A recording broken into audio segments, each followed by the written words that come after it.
Hi, and welcome back to another episode of Balance, Clarity and Calm with me, Sam James. I'm a life coach and a positive psychology practitioner, and I love working with busy women who are leading lives that are full and who are trying to find ways to look after their own well-being so they can continue to do all of the things that they love and care for the people that are important for them in their lives. In today's episode, I thought that I would share some of my thoughts around happiness. This is inspired from having been invited onto BBC Radio Norfolk earlier today to talk about National Happiness Day. And they asked me 3 questions in preparation for the show. One of them, the first one, was can everybody be happy? Is it something that is available to everybody? What are the things that stand in the way of people's happiness? And then what are some top tips in terms of being able to increase and look after our own happiness? So I thought that I would have a go at sharing some thoughts around that with you today. So if we start with, before diving into those, like what is happiness? Because that is really essential to then being able to have a conversation about whether happiness is something that is accessible for everybody. So happiness, some people think of it as it's all the smiles and those happy moments, the moments of joy, those blissful, pleasurable times. But what we know about those elements is that they are short-lived. They sort of don't last for long. They're not very sustaining. And in times of challenge, in complex times, in times of uncertainty, times like we're living through now and have been living through for the last couple of years, and unfortunately continue to be faced with uncertainty and challenging times ahead, that isn't going to be enough to sustain us, to just be riding those waves of the highs of the amazing moments. So for me, when I'm talking about happiness, what I'm really talking about is what's been coined as authentic happiness, or flourishing. And this is where people are they can experience those positive moments, those pleasurable moments, but they also have other elements in their life. They have what we call life satisfaction. They also maybe have close, good quality relationships in their lives, making a positive contribution in the communities in which they live, feel that they've got a sense of meaning and purpose, and are able to get out of life the things that they want to be getting out of life. Those elements all combined together really are what is happiness and well-being. So is that achievable for everybody? Technically, and the science tells us, yes, it should be. But I think it is really, really important that we recognise that context is really important. So in this book that I really like by a positive psychology practice researcher, Sonia Lyubomirsky, she talks at the start about the fact that 40% of our happiness, the way that we approach our well-being, is down to us and how we think about things. And that, yes, we may have some genetic predispositions to things, but it's also really important that we recognise that the context in which we are living has an impact on this. So it would be really flippant to imply that we can think ourselves out of poverty with a more helpful mindset, or that we can think ourselves out of an abusive relationship, and think ourselves into a new job after being made redundant, because it's not as simple as that. What we do know is that there's things that we can do to better equip ourselves to deal with those difficulties when we face them.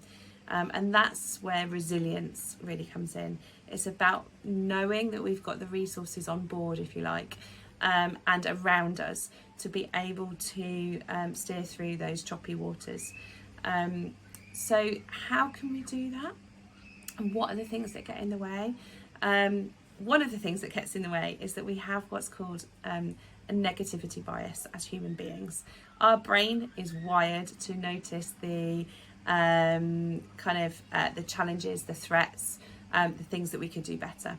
And we need that. We needed that much more from a survival perspective. And those things are really important, that we still are able to notice those things.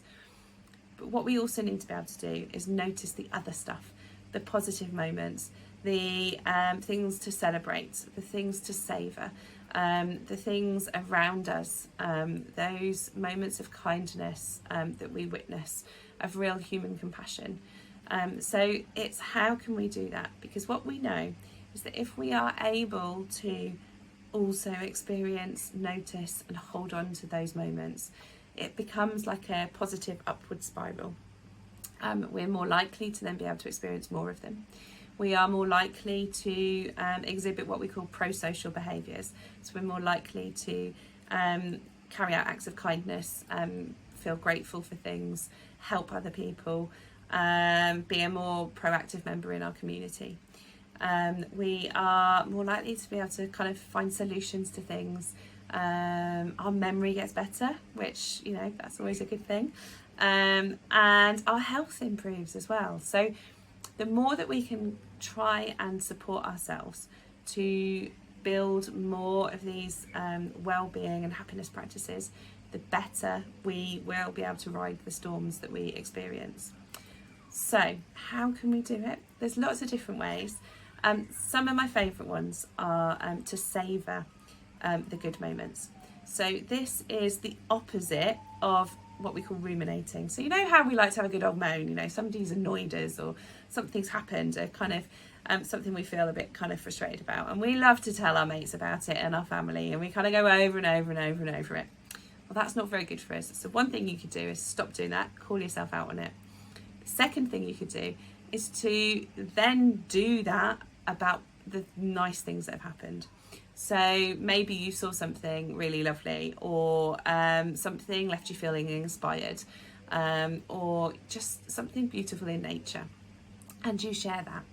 So a while ago I was driving home from my parents, and a deer ran across the road in front of us, and it was what I would describe as a Bambi deer, and I'm used to seeing muntjacs around near my parents' house, but this was like a beautiful Bambi deer, and all four of us in the car, our jaws dropped. It was just beautiful. So for me, that was one of the things that when I was doing warm-ups in sessions with people, and we would kind of, with young people, we'd put out a card and tell us something awe-inspiring you've seen, I would share that. So I kept reliving that moment, that jaw-dropping moment in the car. So because what we know is that if you can savour and soak up those moments so that you could really explain it in kind of almost painful detail, you will relive those physical sensations you had, as well as the emotional kind of experience. So savouring that, and the things that do go well, and trying to notice kind of like, so it's not necessarily the things that you're grateful for, but just the stuff that, like, maybe feeling loved, feeling content, feeling inspired by something, feeling something funny, all of those things, seeking out those opportunities to feel those things in amongst other stuff can really, really help us. And also seeking out in amongst kind of what can be quite a difficult news cycle to consume at the moment, seeking out the stories of the good stuff. So if you don't already follow the Happy newspaper, go follow the Happy newspaper. That is a brilliant source for stories of good that's happening in the UK and around the world. But also just be open to seeing it all around you in the community. Yesterday, watching my son help his younger sister learn how to climb up a climbing wall on a climbing frame that she was really struggling with, and they did it together, just sitting back and really, like, I was sat in the sunshine watching them, the teamwork, and then the sense of achievement that they both enjoyed that kind of moment of, yes, she did it, and really being able to notice those acts of kindness, those moments where other people are helping each other. And actually we are surrounded by them. There have been some beautiful beautiful examples through the last few years. So go and seek those out and tell other people about them. That's 2 ways you can start to really look after your happiness in these difficult times. If you want to be inspired for other ideas, keep following me. I will endeavour to continue to share different practices in bite-sized chunks so that you can gradually apply them into your own lives. But also go and check out Action for Happiness. They're always sharing really digestible, usable ways of being able to do it. Or go and have a look at NHS 5 Steps to Wellbeing. Again, really practical, useful suggestions. And I will endeavour to continue to share similar ideas on here over the next few months. If you've enjoyed watching this, please give it a like, share a comment, tag friends that you think would really enjoy it, and help me spread the word and spread a little bit more sustainable, realistic happiness out there in the world. Thank you. Take care for now.